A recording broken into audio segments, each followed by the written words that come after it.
하나님의 말씀을 봉독하겠습니다. 로마서 3장 19절에서 31절까지의 말씀입니다. 신약성경 242면에 있습니다.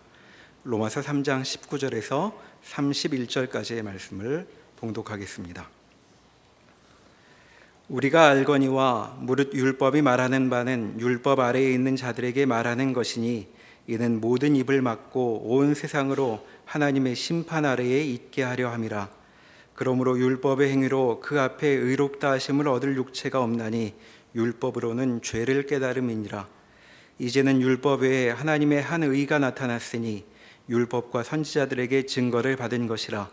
곧 예수 그리스도를 믿음으로 말미암아 모든 믿는 자에게 미치는 하나님의 의인이 차별이 없느니라. 모든 사람이 죄를 범하였음에 하나님의 영광에 이르지 못하더니 그리스도 예수 안에 있는 속량으로 말미암아 하나님의 은혜로 값없이 의롭다 하심을 얻은 자 되었느니라. 이 예수를 하나님이 그의 피로써 믿음으로 말미암는 화목제물로 세우셨으니 이는 하나님께서 길이 참으시는 중에 전에 지은 죄를 간거하심으로 자기 의로우심을 나타내려 하심이니 곧 이때 자기의 의로우심을 나타내사 자기도 의로우시며 또한 예수 믿는 자를 의롭다 하려 하심이라. 그런즉 자랑할 데가 어디냐? 있을 수가 없느니라. 무슨 법으로냐? 행위로냐? 아니라 오직 믿음의 법으로니라. 그러므로 사람이 의롭다 하심을 얻는 것은 율법의 행위에 있지 않고 믿음으로 되는 줄 우리가 인정하노라. 하나님은 다만 유대인의 하나님이시냐? 또한 이방인의 하나님은 아니시냐?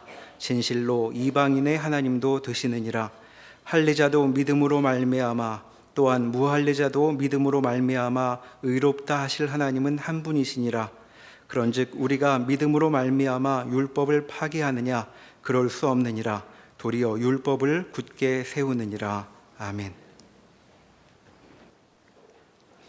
오늘 본문 말씀은 우리에게 구원을 얻은 모든 성도들에게 매우 낯익고 익숙한 감사한 본문입니다. 율법으로는 구원을 얻을 수 없고 예수를 믿는 믿음으로 의롭게 되며 하나님의 자녀가 되며 영생을 얻는다는 귀한 말씀입니다. 그런데 이 구원론에 많은 단어들이, 즉 주제들이 들어 있습니다.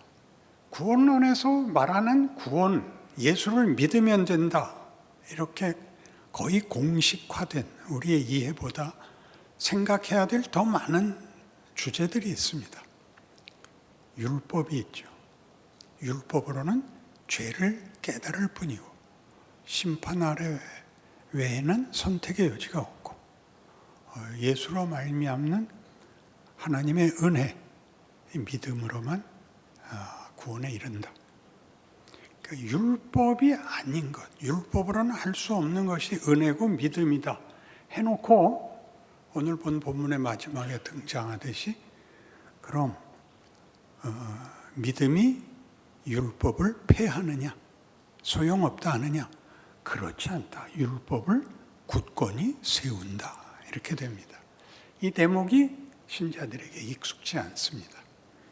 율법은 분명히 정죄용입니다.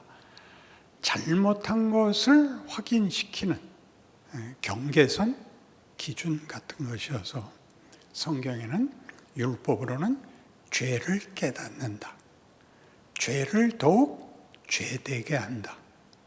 그러니까 율법이 아니었으면 내가 그게 죄인 줄 몰랐을 거다. 율법은 그렇게 사용되고 있습니다. 은혜는 다르지요. 하나님이 우리를 거저 값없이 죄와 사망의 자리에서 구원하여 영생에 이르는 하나님의 영광의 꽃으로 만드시겠다는 하나님의 의지라고 그랬습니다. 그러면 하나님의 의지가 율법 아래에서는 맥을 쓸 수 없는, 율법을 만족시킬 수 없는 인간에게 하나님이 무엇을 근거로 하여 그의 의지를 발동하시는가? 그것이 믿음이라고 그럽니다. 믿음이란 뭐냐? 신뢰하는 것이죠. 믿음은 신뢰하는 것인데 믿는다는, 신뢰한다는 것은 어떤 관계에서 일어나는가? 여러 가지 관계에서 우리는 신뢰를 요구합니다.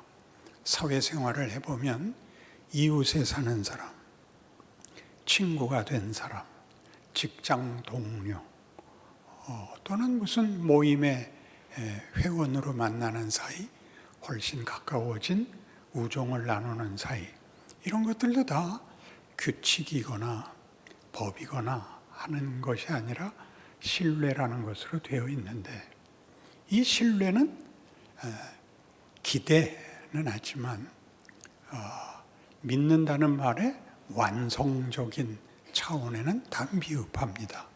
왜냐하면 어느 곳에서나 배신이 있고 어느 곳에서나 낙심과 절망이 들어오기 때문에 우리의 보통 신뢰 관계라는 것은 무너지기 쉽습니다.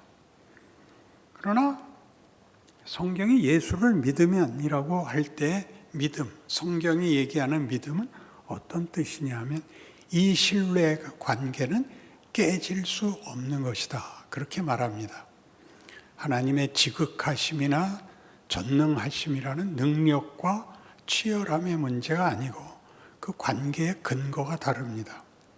우리 인생에도 일어나는데 여러분이 결코 배신을 하거나 외면할 수 없는 믿음의 관계가 있는데 그것은 혈육입니다. 혈육. 자식을 배신할 수 없습니다. 부모를 배신할 수 없습니다.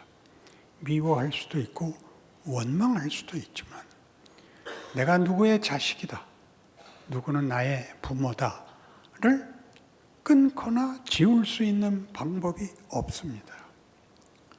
후회스럽고 원망스럽고 어떤 땐 반발도 하고 분노를 할지언정 그 관계는, 부모와 자식이라는 관계가 깨지지 않습니다.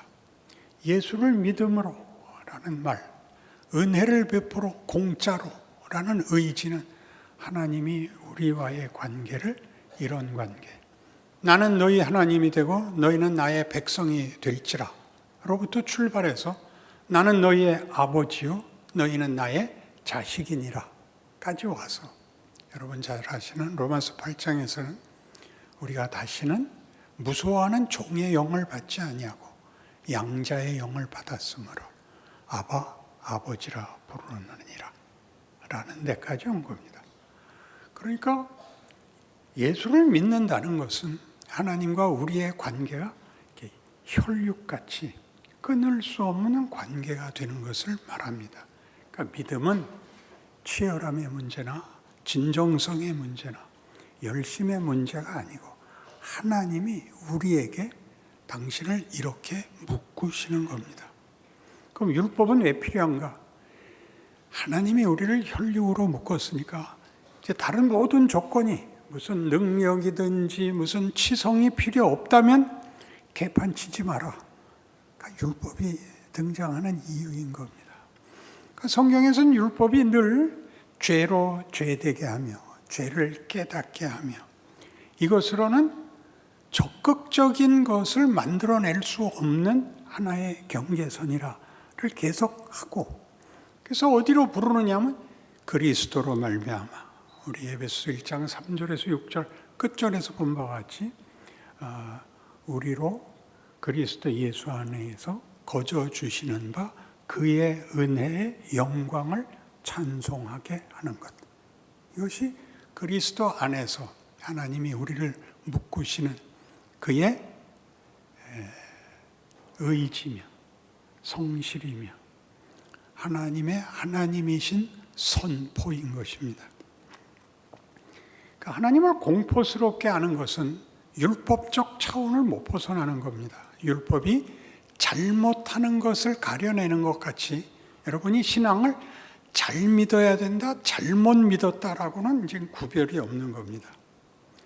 잘한다, 잘못하는 것이 아니라 명예로운 것과 부끄러운 것이 됩니다. 이게 무슨 차이냐 하면, 우린 지금 율법은 정죄하는 것이고 은혜는 영광을 만들어내려는 것이기 때문에 율법은 필요 없고 은혜로 이 자리에 와 있다라는 얘기가 율법을 폐하는 것이 아니라 일관성으로 묶어서 이 자리에 온다고 하는 오늘 본문을 가지고 있는 것입니다. 율법은 정죄하는 것인데 성경에는 예수님은 율법의 마침이 되시느니라. 사랑은 율법의 완성이니라. 이렇게 율법에 근거해서 시작으로 해서 완성이 등장하는 것이죠. 그래서 우리는 율법을 제대로 이해하지 못하면 오히려 신앙이 율법이 됩니다.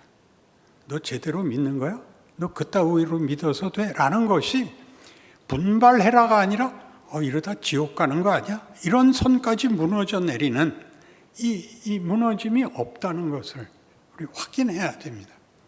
그래서 이 문제, 율법적 차원의 신앙이 아니라 은혜와 믿음이라는 차원에서의 신앙은 도대체 그 실상이 뭔가 하는 문제를 비유로밖에 설명을 할 방법이 없습니다. 그 비유란 뭐냐면 율법은 경기장입니다. 경기장. 경기장이라는 것은 축구장, 테니스장, 배구장 그런 같이 규격과 규칙이 있는 운동장인 것입니다. 그것을 율법이라고 합니다. 왜 그걸 율법을 이해하는 비유로 드는가 하면 경기장에는 꼭 뭐가 있냐면 규칙이 있죠. 어떤 규칙? 축구는 손에 맞으면 안 된다. 그다음에 어느 경기장이나 금 밖에 나가면 아웃이다. 금 안에 떨어뜨려야 한다. 그리고 이 밖에 나가는 것과 안에 들어오는 이 문제가 금 밖으로 나가면 죽여버리고 금 안으로 들어오면 살려준다. 이런 얘기가 아니라 경기에서는 득점과 실점이 되는 거죠.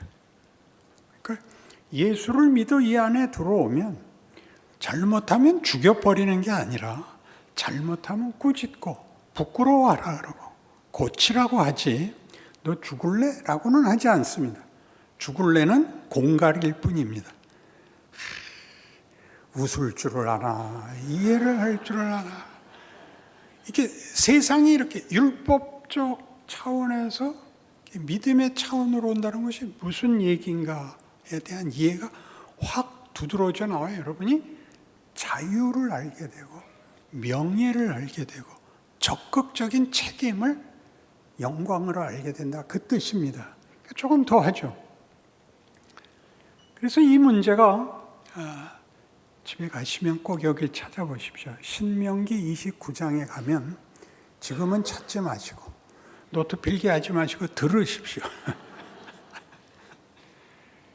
신명기는 이스라엘을 애굽에서 꺼내고 인도한 모세가 이제 말년에 그 이스라엘 백성 다 실패해서 40년 광야 생활을 마치고 모세가 죽음에 임박해서 마지막으로 하는 유언 그리고 경고, 격려입니다.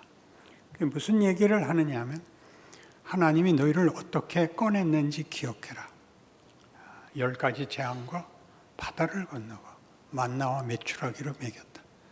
그러니 너희 들어가는 땅에서 하나님 떠나지 말고 그의 약속, 그의 율법 안에 사는 신앙인을 꼭 실행해라.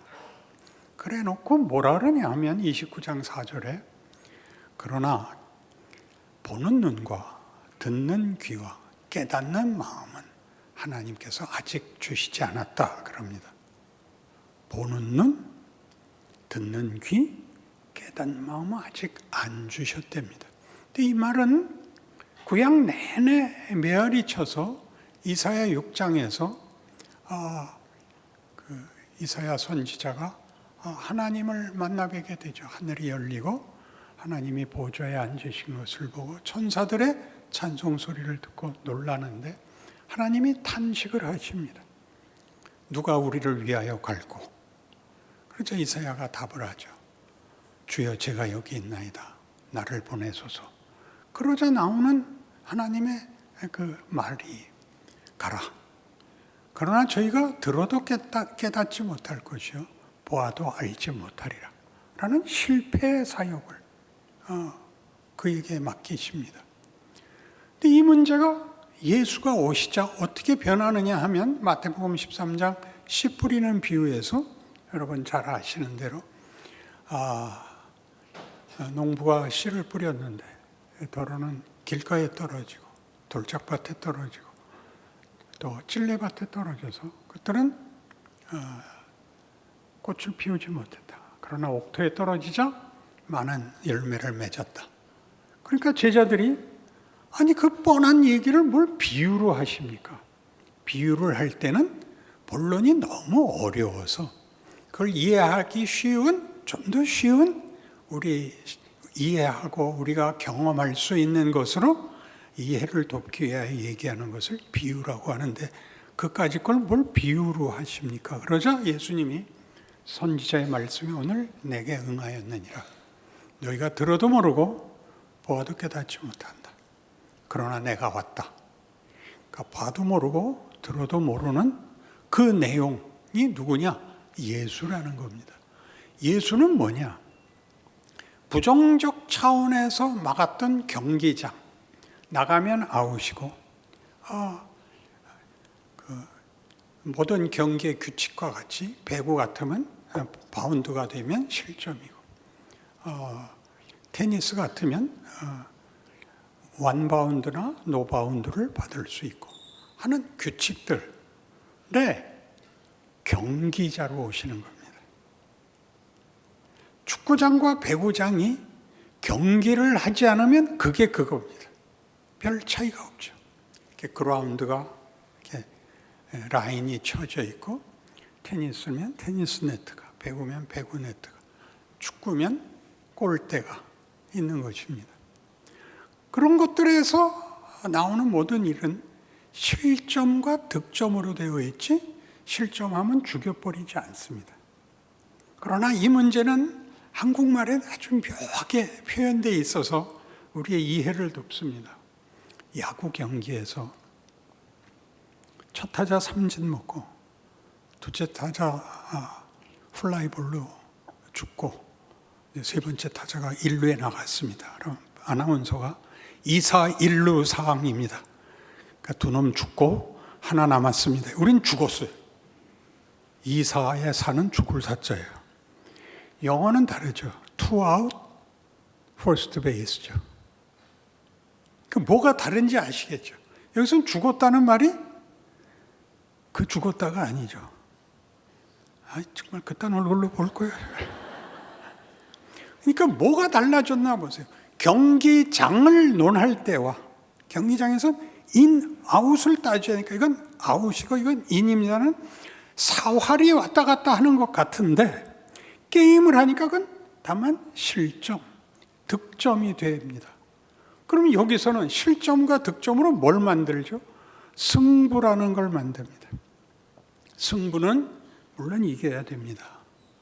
왜 이겨야 되냐면 이기는 실력까지 가야 되는 것을 목적하지 이겼다 졌다라는 도박적 승부를 가리는 게 아닙니다. 모든 경기는 실력이 있어야 됩니다. 실력에는 세 가지 요소가 있는데 체력, 기술, 정신이 있어야 됩니다. 그래서 좋은 경기일수록 우리에게 박수를 받는 경기에는 양 선수가 다 이 최고의 경지에서 나누는 경기로 표현되는 예술을 보게 됩니다. 예술이 아니라 예술을 보게 됩니다. 그래서 예수님이 오시는 겁니다.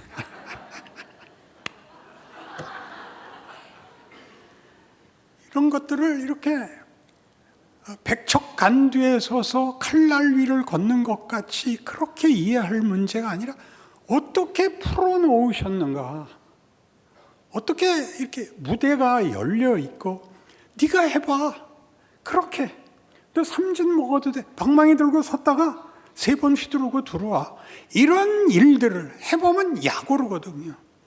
약올라서 어떻게 열심히 하게 되죠. 나는 이만하면 충분히 훈련했다라고 생각했는데 가서 예선 탈락입니다. 그럼 어떻게 해야 되죠? 자살한다. 그렇게는 말 안 하죠. 야, 장난이 아니다. 이렇게 되는 겁니다. 그래서 어디까지 간다고요? 모든 종목에 경지에 가면 예술성을 가지게 됩니다. 음악이든 미술이든 운동 경기든 철학이든 제일 꼭 하고 싶은 얘기, 인생이든 예술성을 띠게 됩니다. 그 최고의 예술성은 예수 없이는 안고 없는 찐빵이 됩니다. 먹는 얘기를 해야만 반응하는 여러분이 이런 것을 무슨 공식이나 이렇게 비장하게 갖고 계시지 말고 이미 열려 있잖아요. 여러분에게 개성을 허락하시고 여러분의 각각의 형편이 있잖아요. 나는 이런 어머니, 나는 이런 아버지 밑에서 컸어. 이런 시대를 살았어. 그 모든 것이 지금 여러분을 만드는 하나의 경기의 현실적 조건들입니다. 여러분을 위하여, 여러분의 예술성을 위하여 있는 것이죠. 제가 본 경기 중에 가장 놀라웠던 것은 조코비치라는 테니스 선수가 이제 페더러와 한 4, 5년 전에 윈블던 결승을 한 것입니다. 모든 관중이 페더러 편을 들고, 페더러는 테니스 역사상 가장 멋진 선수였습니다. 조코비치는 가장 뛰어난 실력자입니다.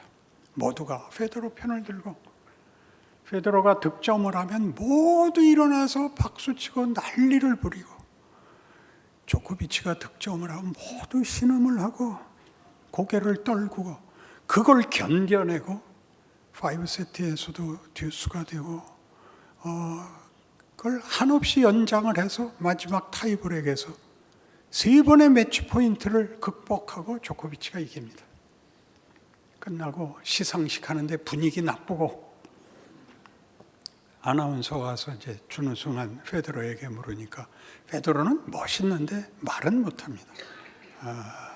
말은 뭐 재미없는 말에서 기억도 안 나고, 조코비치에게 우승 소감을 물었습니다. 그가 이렇게 대꾸했습니다. 이런 게임을 승패로 결론 짓는다는 것은 얼마나 치사합니까? 거기에서는 이미 승자도 패자도 없는 겁니다. 아름다운 하나의 예술, 인간의 위대함, 명예와 영광이라는 것이 드러났죠. 신자로 산다는 건 그렇습니다. 누가 돈 내고 와서 구경하는 인생이 되는 것이 아니라 자기와 자기 가족과 나를 모르는, 어떤 경우에는 오해하고 왜곡하고 비난하고 나에게 장애물이 되는 그런 조건들 속에서 마치 네트같이, 하수 때는 네트를 걷어치우고 쳤으면 좋겠다, 그런 생각을 합니다. 그리고 라인도 다 지워버리고, 그럼 아웃이 없으니까, 그럼 게임이 성립되지 않고, 경기가 성립되지 않으면 실력도 정신도 예술도 무산됩니다. 하나님이 우리를 이런 자리로 불러 우리를 이제 경기자가 되게 하셨습니다. 그게 신약입니다. 예수께서는 사망과 실패와 절망과 게임을 하십니다. 배신하고 몰라보고 지들 좋게 하자고 하는 왜곡됨을 뚫고, 그리고 십자가에 죽으십니다. 그거는 우리가 아는 것 같이 처절하고 뭐 애타고 그런 센티멘탈한 얘기가 아니라, 하나님이 무엇과 대결하여 승부가 뭐로 나는 건지, 승리가 뭘 만드는지를 보이는 겁니다. 우리 모든 인류에게 요구하는 것입니다. 너는 승자가 되어야 해. 사망에게 지지 마. 헛되고 거짓되고 유치하고 치사한 것 되지 마. 부끄러워해? 너는 위대해야 돼. 너는 멋있어야 돼. 괜찮아. 이렇게 얘기하는 것이 기독교요. 현실인 것입니다.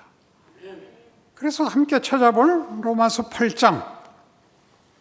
이런 말씀이 이제 이해가 되어야 됩니다. 로마서 8장 12절.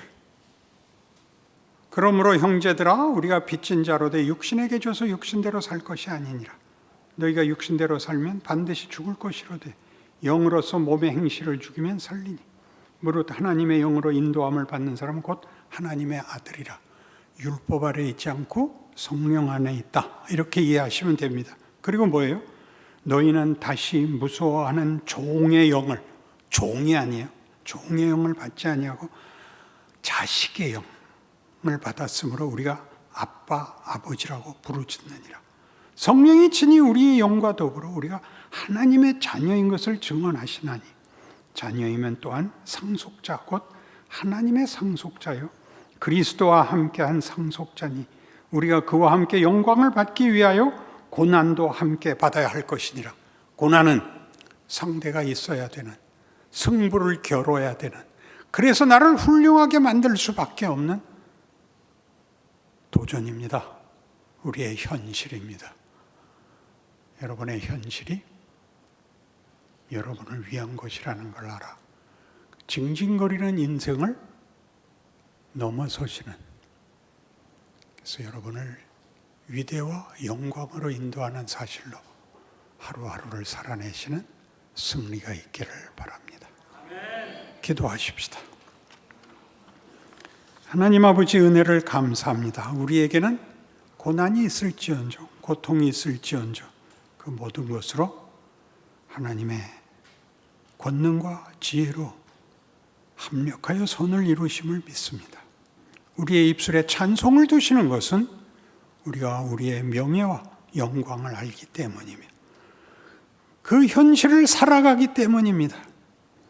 다시는 원망하고 비난하고 도망가는 비겁함을 반복하지 않고 위대함으로 가는 믿음의 승리와 인내와 찬송과 충성과 감사가 있게 하옵소서.